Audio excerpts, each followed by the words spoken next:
하나님 말씀 보겠습니다. 하나님 말씀 고린도후서 3장 3절 말씀입니다. 하나님 말씀 신약성경 고린도후서 3장 3절 말씀 한 절만 보도록 하겠습니다. 제가 가지고 있는 성경 288쪽입니다.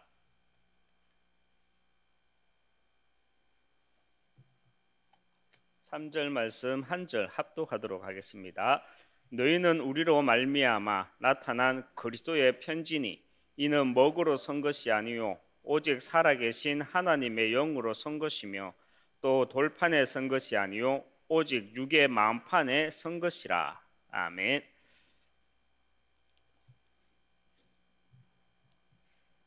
얼마 전까지만 해도 이렇게 본부 말씀을 이제 루 목사님의 메시지를 들으면서 느꼈던 것이 성도 한 사람이라도 낙오되지 않고 다 안고 가기 위해서 메시지를 쉽게 하시려고 참 신경을 많이 쓰시는 것 같은 그런 느낌을 많이 받았습니다. 한 예로 같은 예화로 이제 같은 메시지를 계속 반복하셨잖아요. 그런데 올해 들어서부터는 사실은 조금 다르게 들려지더라고요. 올해 초부터는 본격적으로 미래를 놓고 제자들에게 초점을 맞추어서 메시지를 계속 주고 계시구나라는 느낌을 받고 있습니다. 우리 강단에서도 계속 주시는 말씀이지만요. 제자의 특징은 말씀 흐름을 놓치지 않는다는 것입니다. 그리고 말씀 흐름을 통해서 시대의 흐름을 보는 사람이 제자고요. 또한 말씀 흐름 속에서 영적 분별력을 가진 자가 제자입니다. 그래서 내가 이 시대 제자라면 계속 선포되어지는 말씀을 먼저는요, 내가 곱씹어서 제대로 말씀을 누리고 그 메시지로 시대를 보는 가운데 교회 안과 교회 밖 현장에서 흐름을 전달하는 가운데 조용하게 감추어진 제자들을 찾아내고 세워나가야 하는 것입니다. 제자 사역이란 특별한 것이 없죠. 말씀 흐름만 제대로 잘 전달하면 됩니다. 왜냐? 제자는 만들어지는 것이 아니라요. 제자는 태어나는 것이기 때문입니다. 그래서 말씀 심부름을 제대로만 하면 이것이 바로 제자 사역인 것입니다. 그래서 먼저는 내가 제자라면 말씀 흐름 속에서 말씀이 정리만 되는 것이 아니라 말씀 흐름으로 그 시대의 흐름을 보고요. 또 현장 흐름을 볼 수 있어야 합니다. 또한 말씀으로 그 흐름으로 영적 분별력을 가져야 하는 것입니다. 본론으로 들어가서 앞으로 우리는 정말 영적 세계를 올바르게 알아야 교회 헌신을 할 수 있습니다. 그래서 올바른 교회 헌신을 하기 위해서는요, 각인 치유부터 일어나야 합니다. 나 자신도 누구 할 거 없이요, 각인 치유부터 일어나야 하는데 어떻게 일어나야 하느냐? 매일 일어나야 합니다. 각인 치유란 무엇입니까? 세상이 주는 메시지로 각인된 것을 우리는 태어날 때부터 그렇잖아요. 세상이 주는 메시지로 각인되어 있잖아요. 그래서 하나님의 말씀으로 복음이 그 복음의 세계관으로 각인을 바꾸어 나가야 하는 것입니다.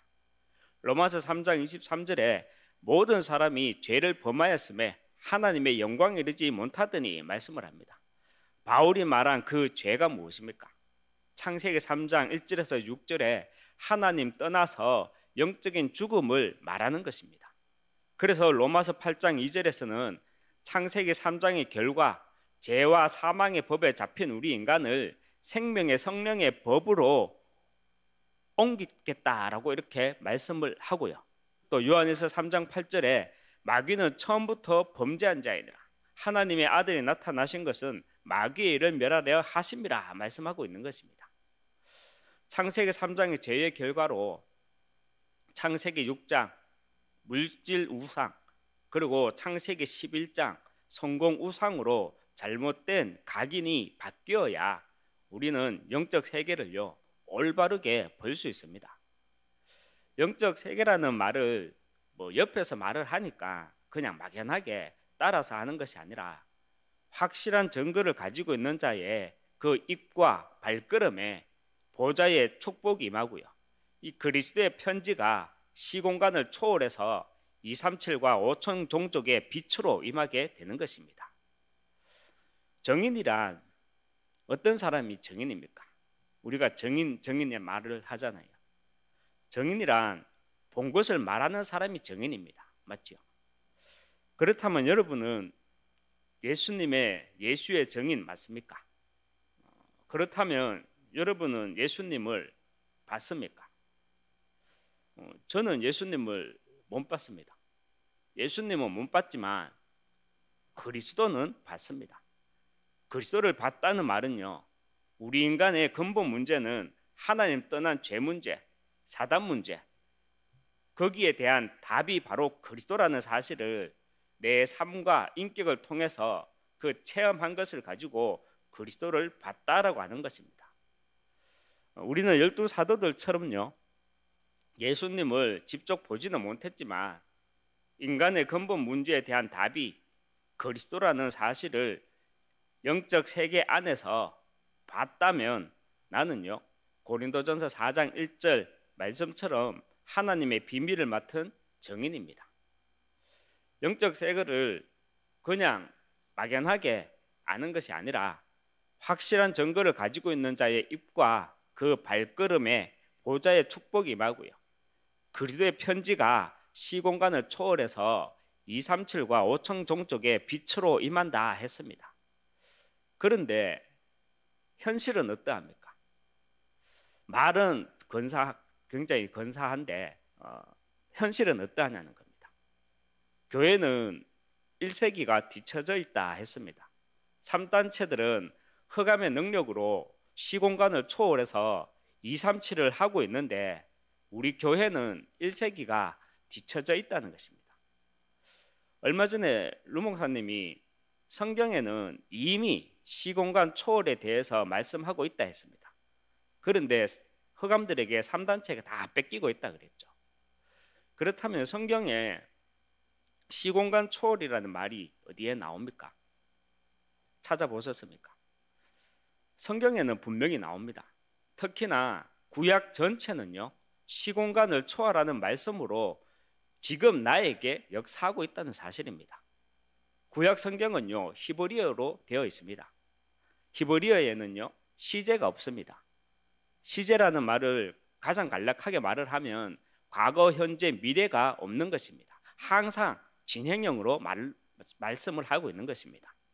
그래서 창세기 1장 28절만 봐도요, 아담과 하와뿐만이 아니라 시공간을 초월해서 지금 나에게 237을 말씀하고 있는 것이고요, 창세기 3장과 6장과 11장 사건은 시공간을 초월해서 지금 이 시대 이 땅에 일어나고 있는 일들이고요, 특히나 창세기 6장 2절은 그 시대 현장이나 지금의 현장이나 시공간을 초월해서 이 땅에 동일하게 반복되고 있는 역사입니다.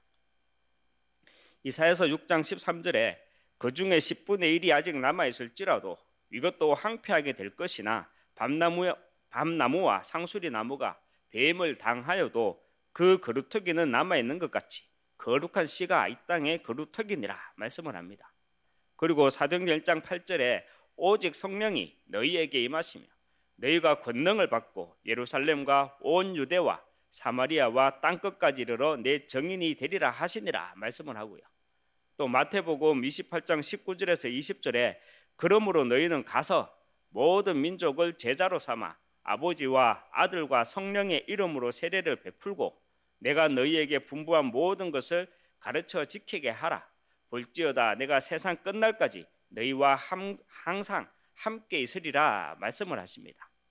거루터기를 말씀하시고요, 내 정인이라 말씀을 하시고요, 그리고 함께 하겠다 말씀을 하십니다.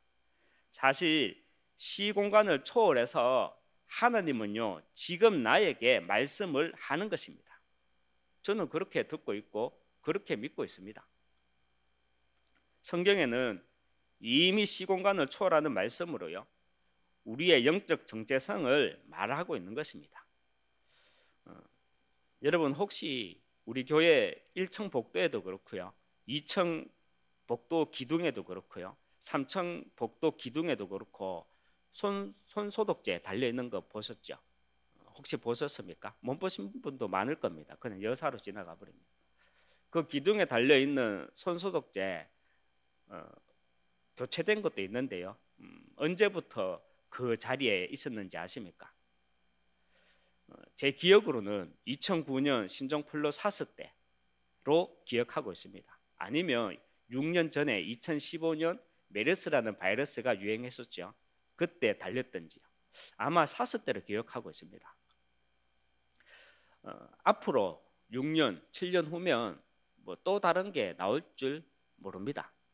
우리가 우리 주변을 한 번만 제대로 봐도요, 세상의 흐름이 그냥 우연히 흘러가는 게 아니라는 것을 볼 수 있을 겁니다. 코로나19로 인해서 앞으로는요, 분명히 달라져야 하는 교회의 모습이 있습니다. 얼마 전까지만 해도 모이는 교회가 되어야 흩어지는 교회가 되는 것이 정석으로 알고 있었잖아요. 그런데 앞으로는 그렇지 않습니다. 모이는 교회가 되려면 흩어진 교회 조직이 현장에 깔려야 모이는 교회가 되어지는 시대입니다. 코로나19 이전에는 이해가 안 되는 말이었지만 흩어진 교회가 되어야 모이는 교회가 된다는 말이 이제는요, 우리가 충분히 이해되잖아요. 그래서 우리 한 사람 한 사람이 올바른 교회의 응답을 누릴 수 있어야 합니다. 그래야 모이는 교회가 되어집니다. 본교회가 있기 때문에 지교회가 있는 것이 아니라 흩어진 교회가 힘이 있어야 모이는 교회가 된다는 말입니다. 말씀을 맺도록 하겠습니다. 오늘 제목은 영적 정체성입니다. 나 한 사람이 교회 응답을 누리는 키는요, 흐름입니다. 우리 단체에서만 유독 강조하는 단어죠. 왜 흐름이라는 단어를 우리 단체에서만 유독 강조를 합니까? 이 한 시대에 전도자를 통해서 하나님이 주시는 메시지가 있기 때문입니다. 그래서 올바른 교회 헌신을 하기 위해서는요, 우리는 흐름 속에 있어야 합니다. 흐름 속에서 주시는 메시지를 통해서 우리는요, 시대를 볼 수 있어야 하고요, 영적 분별력을 가지고 나의 영적 정체성을 누려야 합니다. 우리의 영적 정체성은 237 지우 서밋의 지도자라 했습니다. 이 대열에서는 하나교회 모든 성도 되시길 주님의 이름으로 축원합니다. 이 시간 교회를 놓고 또 현장을 놓고 함께 기도하도록 하겠습니다. 너희가 그 땅을 차지할 것이라. 우리 교회를 놓고 기도하실 때 후대운동을 본격적으로 하는 교회, 시대를 치유하는 교회, 237 나라 선교하는 교회, 우리 하나는 교회를 놓고 기도해 주시고 또 하나 RUTC를 놓고 계속해서 기도해 주시기 바랍니다. 또한 테크노폴리스 하나 지교회당과 고령 하나교회 도락교회를 놓고 기도해 주시고 담임 목사님의 사역과 오력을 놓고 계속해서 기도해 주시고 원로 목사님의 또 남은 사역과 건강을 놓고 함께 기도해 주시기 바랍니다.